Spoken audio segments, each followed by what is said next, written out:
Boom. So, a lot of people that serve in the military, I think particularly in combat focused units, love military history. Now, I had people that have gone so far down the rabbit hole on military history that they could be a docent at Gettysburg, talk about the world wars, ancient warfare, all these different eras of battle. I'm a generalist. I do love military history, and I like all of it.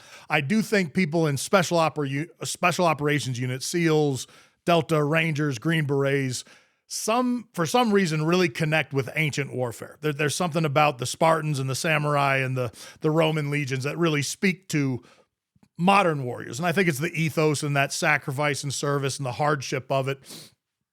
The thing I love about warriors is if you cherry picked with a time machine someone from every era of that warfare and put them all and gave them a common language around a campfire, it would be as if they'd been friends forever. The technology, the weapons, the tactics of the time would not change in mindset, in discipline, and the conversations they would have. On ancient warfare, I was remembering somebody asked me a question recently about reading as a kid, and my dad used to read to my brother and I, and he read these great texts that kind of would inspire, Greek mythology and Lord of the Rings and all these great texts. But I remember one where it was about some of the Punic Wars, and that's when Hannibal, a great general, many people know Hannibal because he brought the elephants over the Alps. If you don't know that story, Hannibal is from Carthage. He travels over the Alps with elephants. There's debate on how many elephants actually survived the trip, but no question he attacked Roman armies with war elephants. You can imagine what that would be like on the receiving end. The worst thing you've seen is a frontline shoulder with a shield, sword, and a spear is probably a horse charging down at you. Now this elephant is coming down on top of you, and it was devastating on the battlefield as it's been described.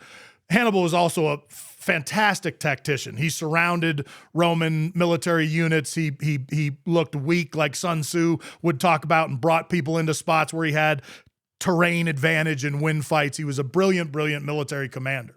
But every commander has to keep sharp and will often find their match at some point.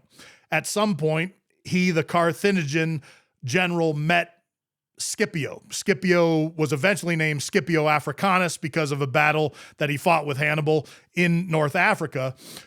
One of the things that Scipio did, and it's at least argued that he might have been an absolutely undefeated war general, was when Hannibal lined up the elephants and was going to send the elephants across the battlefield, Scipio just thought in terms of, okay, we'll create a frontal assault, defense.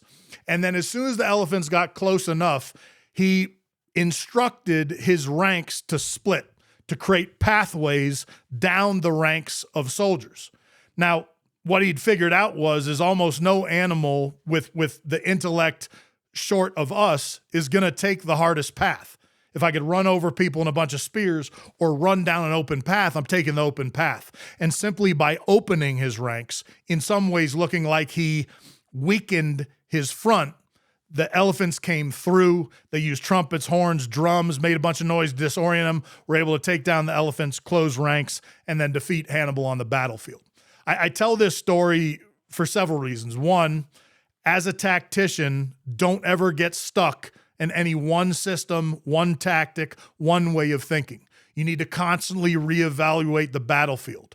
And then also recognize at some point there's going to be someone better, different, younger, more capable, and be ready to kind of turn the page and move over to your next round of leadership in life. Ever onward.